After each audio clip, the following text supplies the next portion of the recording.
We're getting a little bit comfortable. Has your team started it, or did your team start to get a little comfortable? I don't know about that, but yeah, I agree that there's some things that you learn out of this. That, guys, dot the I's and cross the T's after something like this. They get a little more specific about their game. And what was your message to them today? We watched the last 6 minutes of the first half, where we lost a 12-point lead, and subsequently how we played out of that.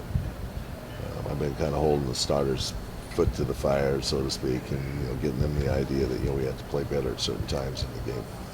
Is there any change in not going after big man? No, we. Mitch and I talked a little bit about possibility of sending one of our kids down to the D-League team, the Jam in Bakersfield. We just probably can't do it right now. We're a little short-handed, but that's one of the discussions we wanted to have about helping these guys get going, these young guys. How concerned are you about Powell? Concerned, but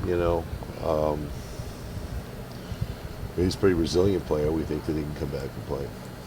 Do you anticipate the situation with his hamstring prompting you to play character a little bit more on a regular basis? Might have to start him and play him the whole game. I mean, that's always an option where Right. Something may happen like that. Has that been discussed? Just because if Powell sits that one, he could get 5 days of rest. I mean, Yes. Yeah, we talked about it. Have you noticed Powell and Lamar, given the situation with the bigs on the roster, them being unavailable, difficulties for them in defending, just knowing how they can pick up fouls or can't pick I think up they're fouls? less aggressive. We've talked about that. And, the aggressiveness for our big guys is so important for us. Phil, how did Andrew come through practice, and did you get a chance to watch, and what did you think of him? I thought he was okay. I thought he played a little bit better the other day than today. But I think it's just a product of late night and travel and everything else. Is Ron's role changing this year? I mean, I don't think you really played in the fourth quarter last night.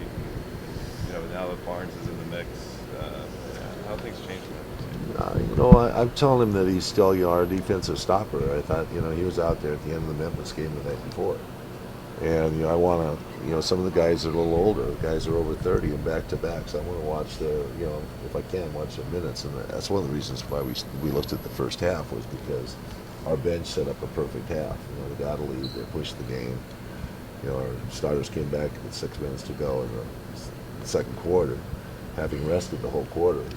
And, Ron was out there with that group, and I just felt I didn't want Martin to get going last night. He got going anyway, to be honest. But, Ron's still a guy that we depend on to stop people.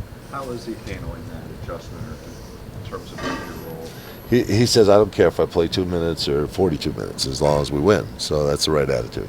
From an offensive standpoint, do you want more ball movement? Oh, yeah, we talk about that. It's pretty easy to throw the ball into Kobe sometimes and just go and stand in the corner and suck our thumb, but you can't do that all the time. Teams get cranked up for that. But aren't these things that they're doing now uncharacteristic for the back-to-back champions, though?